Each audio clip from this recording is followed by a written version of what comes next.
Hello, I'm going to show you how to make the best chocolate chip cookies in the world. I've accidentally perfected this recipe by baking nothing other than chocolate chip cookies since I was in college. And I've perfected this little recipe of mine. And I've decided to import my knowledge onto you. And I'm running out of daylight, so I'm going to go ahead and get started. The first thing you're going to need is some butter. Salted butter.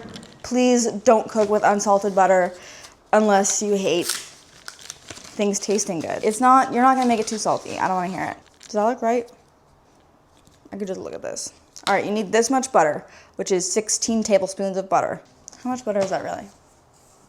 1 pound. You need half a pound of butter.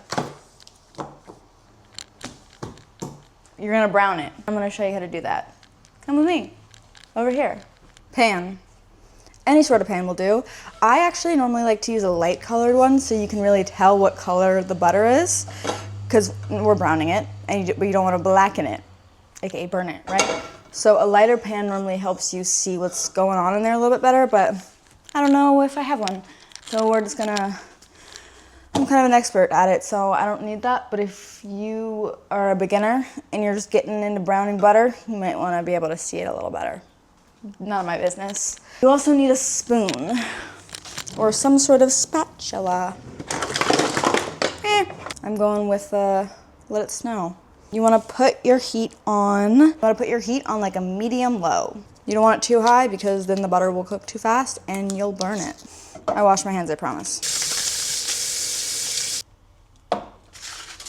All right, we're just gonna let those bad boys melt. And while that's happening, we're gonna get 2 eggs out of the refrigerator so they're room temperature by the time we need them. Everything you put in this little mixture should be room temperature, okay? Egg number 1, egg number 2. They sit. And pretty much for the next 10 minutes, we're just gonna do nothing except keep a watchful eye on and stir our butter. All right, we're gonna turn it up a little bit more. Do as I say, not as I do. And I'm not telling you to turn it up more. I'm just getting impatient and nervous about my daylight situation. And I know how to do this. You don't yet. You will one day.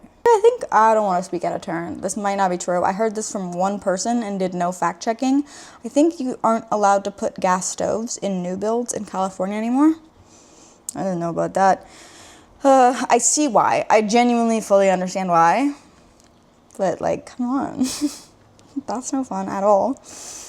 But I'm very grateful to have recently moved into a house with a gas stove. Very ideal. Very nice. Oh, by the way, I forgot to mention, very important factor in all this nonsense. You want to find a butter with the highest percent butterfat that you possibly can. I used Danish Creamery. It has 85% butterfat, which is one of the highest I've ever found.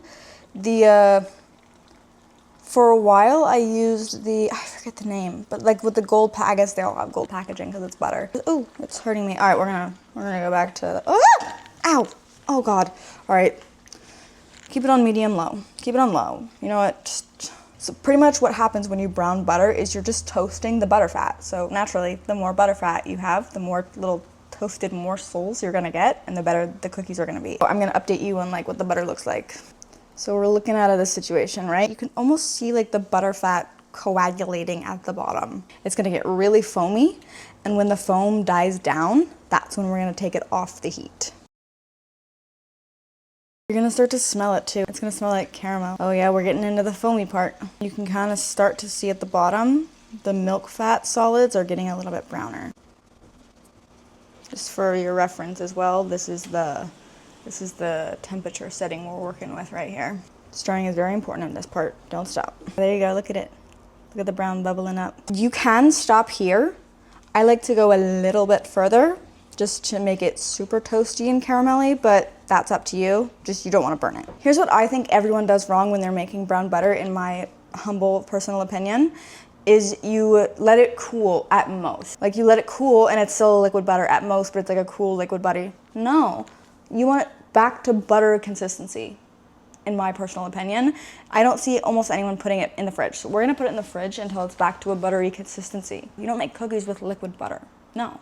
I normally also just pour the butter back into the bowl that I'm gonna be making the cookies in, so I'm not doing a whole lot of transferring and losing, precious butter. If you're cooking literally anything after, just cook it in the brown butter pan and it's gonna impart a little bit of that, because there's no way to get all of the brown butter out. It feels like such a shame to waste any of it. It's so good. Delicious. Yay. We put it back in the fridge. If you're in a real time crunch, I've put it in the freezer before and it's fine. But I don't know, I feel like maybe not good to flash freeze it. I don't know. I wonder if it's like, you know how boiling water freezes faster than cold water because of the formation of the molecules? I wonder if butter is the same. I don't know. Next on our agenda. Flour, baking powder, baking soda, salt. We need salt. Salt, granulated sugar, brown sugar, vanilla extract, duh, and our eggs that we have acclimating to the temperature over there. Wet ingredients, over there. We get to work on our dry ingredients. Here's the situation also. You may have heard the saying that cooking is an art and baking is a science. What I really like about that saying is that it's not true at all. And it keeps everyone else's cookies super mediocre and mine the best. We're going for a consistency. So unless, sure, it's a science if you want to do all of the math regarding temperature and humidity to get the perfect consistency, or you can just know how to get the right consistency with your brain. That's what I'm going to do. But we're going to start off with 3 cups. That's generally very close to the correct amount. And then when we add all our other ingredients in, I'm going to show you the consistency you're going for. And you just need to trust yourself that you can do it, right? Because really the only thing we're going to be modulating is the flour. And we're going to add a little bit at a time. And we're going to be super careful and super aware. And we're going to just know. We're going to feel it in our gut. And we're not going to get the flour everywhere. Or we are. And we're going to clean it up. So just generally 3 cups. You can do it. I believe in you. You don't need it to be perfect. Half a teaspoon of baking powder. These next 2 measurements you do have to be precise with, just because I don't know how to modulate those on my own. I'm just a flour girl. So half a teaspoon of baking powder and a full teaspoon of baking soda, and they need to be dry. Good. And pretty much however much salt you want. Generally, I would say about a teaspoon. Delicious. How when you definitely get free reign on. There is no science. But you can't reduce it. At least a teaspoon of salt. More is okay, less is not. I don't care, I don't like salt. Our dry ingredients are ready. We're gonna give it a little stir. Put those bad boys off to the side, not directly in front of the camera. Doo-doo. Sit over there. Okay. You need a cup of white granulated sugar, and you also need a cup of brown sugar. You can make these a little bit less if you're somebody who doesn't like sugar that much, but like a little bit less. Don't get too crazy, right? We have a consistency to maintain.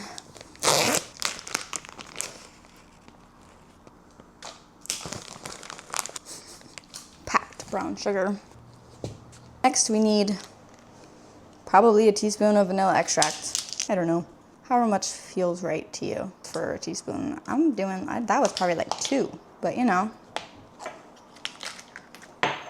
Consistency. Okay. That's so convenient. The trash can's right here. I'm not just putting it onto the floor. So, look at us. We're almost done. This is so easy and fun. You always want to crack your eggs into another little bowl first, just in case anything weird comes out, or you get the shells in there and then you gotta dig through everything. This way it's easier. Just one hand.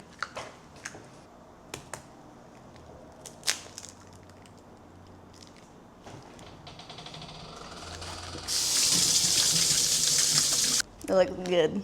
Our eggs are looking good in there. Those are some good looking eggs. Nice and orange. Get the Vital Farms eggs. I think the 2 ingredients that matter the most in terms of quality are your butter and your eggs. Next, I would say chocolate chips matter a lot. Obviously, Toll House is classic. And then I've recently been a fan of Guittards or something. I don't know how to pronounce it. But I thought it was Ghirardelli for a really long time, the chocolate chips that I like to use. But the font just looks like Ghirardelli font. But I do think that Ghirardelli also makes chocolate chips, and they're also good. But I forget the ones. But right now, I'm using Toll House, because classic. Oh, let me look at the Toll House chocolate chip recipe. It's so funny how different chocolate chip recipes can be. And we don't put nuts in chocolate chip cookies. I like nuts, don't get me wrong. but not in chocolate chip cookies. Any other type of cookie, not chocolate chip. I'm gonna move my butter to the freezer because I'm getting nervous about this timing situation. It's very important that we do not compromise. We do not cook cookies with liquid butter. We're gonna have a little intermission and try this little soda that I found at my little store down the street.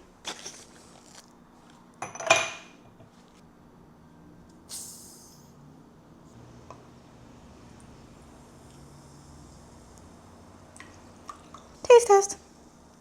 Organic clementine sparkling flavored beverage by Galvanina. Galvanina. Organic from concentrate. Oh, really? Darn it. Oh, well. That's really good. That's really good. Now we wait. Meantime, we can go ahead and preheat our oven to 350 degrees. So, what's going on? Do you like chocolate chip cookies? I do. Oh, look at this. We're getting there. We're getting somewhere. I'm gonna get a fork to mix it up more. Oh, whisk even better. Oh, sort of, because then this happens, right? You know how I showed it to you the first time and it was like a brownish color? You wanna whip it up. I haven't added anything to this. You wanna whip it up with a hand mixer or a whisk or a spoon, whatever you have, until it's this color. Now we add our sugar concoction. Oh, I'm preheating the oven. I was like, what smells like it's burning? I should see if there's anything in the oven. Oh, there's nothing in the oven, but I think I made an oven pizza a couple of days ago, and I got a little cheese on the bottom, and now the cheese is burning off. You live and you learn. Go for the eggs. And we take a little sip of our juice. We go for our flour.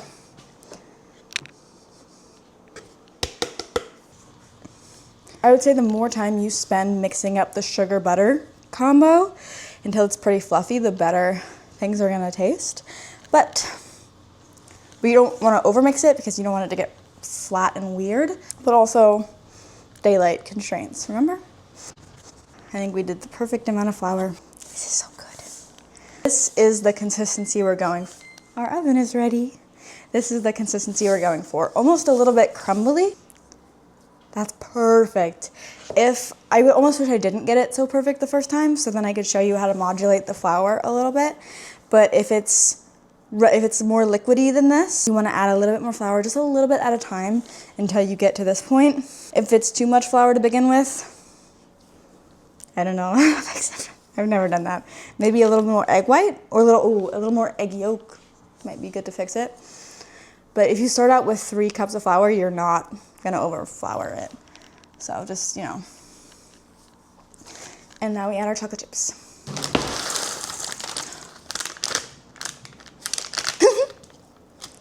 These are the mini chocolate chips. I would say don't do that. That was an accident. Oh man. Okay.